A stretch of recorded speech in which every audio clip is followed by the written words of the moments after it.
Halo semua, balik lagi di channel Teraokun.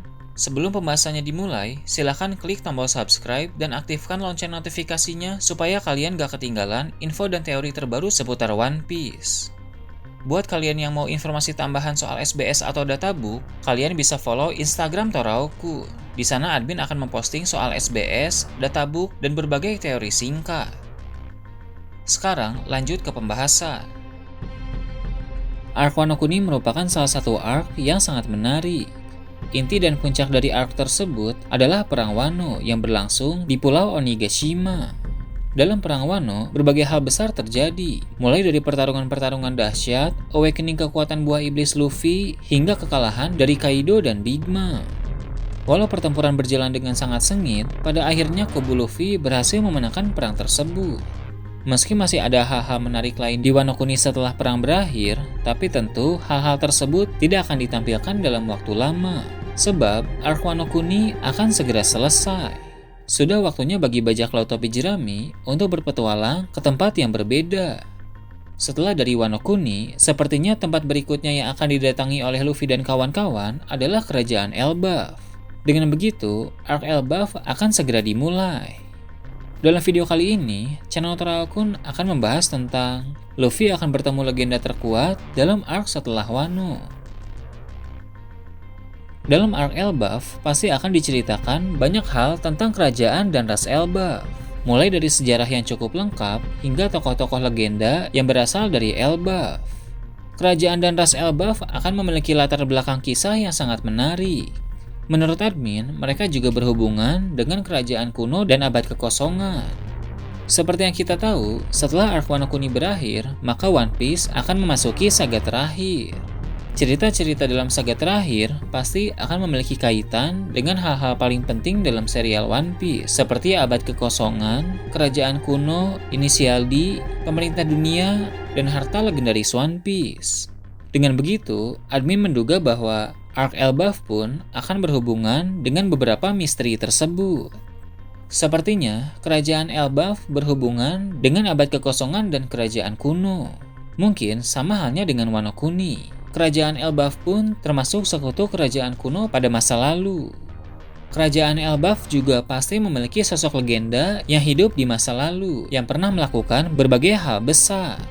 Jika dari Wano Kuni kita mengenal para legenda seperti Shimosuke Ryuma dan Kozuki Oden, maka dari Elbaf pun pasti ada juga nama-nama besar yang legendaris.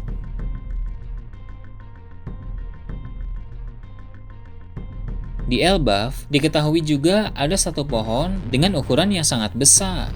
Batang dari pohon tersebut pernah ditampilkan dalam manga chapter 865. Batang yang diperlihatkan saat itu hanya sebagian saja, tapi terlihat sangat besar. Itu berarti keseluruhan dari pohon tersebut benar-benar luar biasa.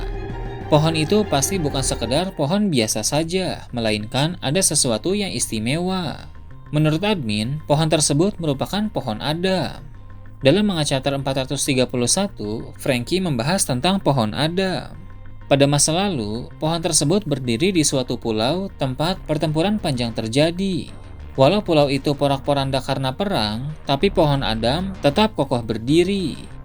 Di pulau tempat pohon Adam berada, orang-orang pun datang ke sana dan mendirikan suatu negeri. Kemungkinan besar, negeri itu adalah kerajaan Elbaf. Jika Wano Kuni memiliki batu laut, maka kerajaan Elbaf memiliki pohon Adam. Mengingat batang pohon Adam sangat kokoh, maka pasti ada keahlian khusus untuk mengambil batang dari pohon tersebut. Nah, batang dari pohon itu dikenal sebagai kayu Adam. Di pasar gelap, kayu Adam dijual dengan harga yang cukup mahal. Mengapa kayu Adam bisa sampai keluar kerajaan Elbaf? Mungkin ulah dari oknum-oknum tertentu yang mencari keuntungan dengan menjual kayu tersebut. Seperti yang kita tahu, kayu Adam menjadi bahan dasar dari pembuatan kapal Tousansani dan Oro Jackson. Dengan begitu, pohon Adam merupakan salah satu hal yang sangat penting dalam cerita. Hal penting lain dalam arc Elbaf adalah kemunculan dari para petarung terkuat yang ada di sana. Ras Elbaf dikenal sebagai ras para petarung tangguh. Musuh utama dalam arc Elbaf memang masih sulit untuk ditebak, tapi pasti musuh itu adalah sosok yang sangat kuat. Sebab sebelum arc Elbaf, Luffy telah bertarung melawan musuh sekuat Kaido. Rasanya akan kurang memuaskan jika musuh baru Luffy malah lebih lemah dari Kaido. Luffy sekarang ini telah menjadi sosok yang sangat kuat berkat perkembangan haki dan awakening kekuatan buah iblisnya.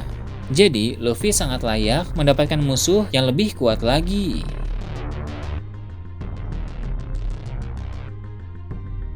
Dalam arc Elbaf nanti, salah satu hal yang juga sangat menarik adalah kemunculan karakter-karakter di luar Elbaf. Sama halnya dengan Wano Kuni dan beberapa arc lain, ada karakter-karakter dari luar yang akan muncul juga. Di Wano Kuni, ada Kid dan beberapa generasi terburuk lain. Di kerajaan Elbaf, mungkin akan ada Uroge, mengingat dia salah satu generasi terburuk yang belum pernah muncul dalam arc yang sama dengan Luffy selain arc Sabaody.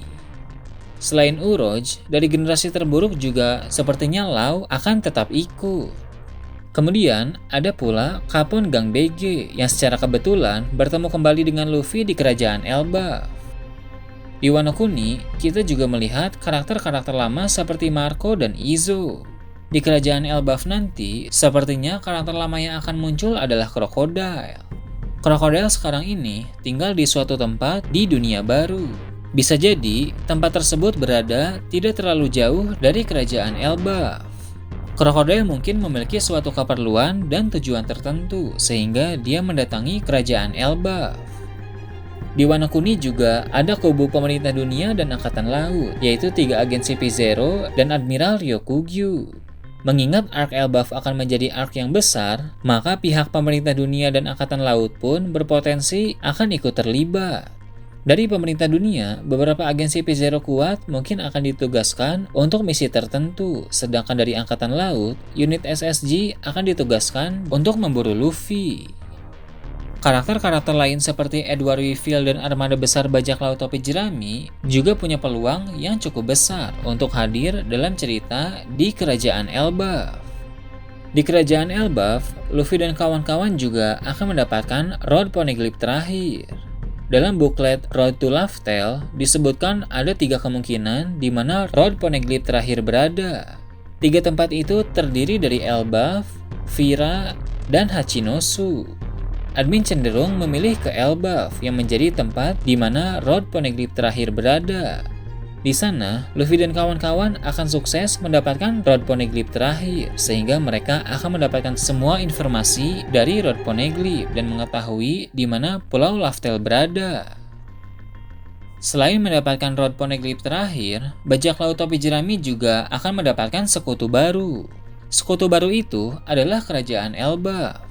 Hajrudin sebagai kapten ke-6 armada bajak laut topi jerami berasal dari Elbaf. Maka dari itu, dia akan menjadi salah satu faktor yang membuat kerajaan Elbaf beraliansi dengan Luffy. Faktor lainnya, Luffy akan melakukan hal besar yang sangat membantu kerajaan Elbaf. Luffy juga akan memperlihatkan kekuatan hebat yang dia miliki, sehingga orang-orang di sana akan mengakui kekuatan Luffy. Mihawk mengkonfirmasi bahwa Luffy memiliki kekuatan untuk membuat orang-orang di sekitar satu persatu menjadi kawan. Kekuatan tersebut juga akan mempengaruhi pihak kerajaan Elbaf untuk mau bersekutu dengan Luffy. Nah, itu tadi teori admin tentang Luffy akan bertemu legenda terkuat dalam arc setelah Wano.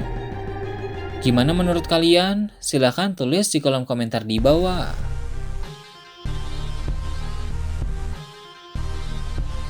Oke, segitu aja untuk pembahasan kali ini. Jangan lupa like, share, dan subscribe untuk video menarik selanjutnya. Gue Toraukun, Shambles.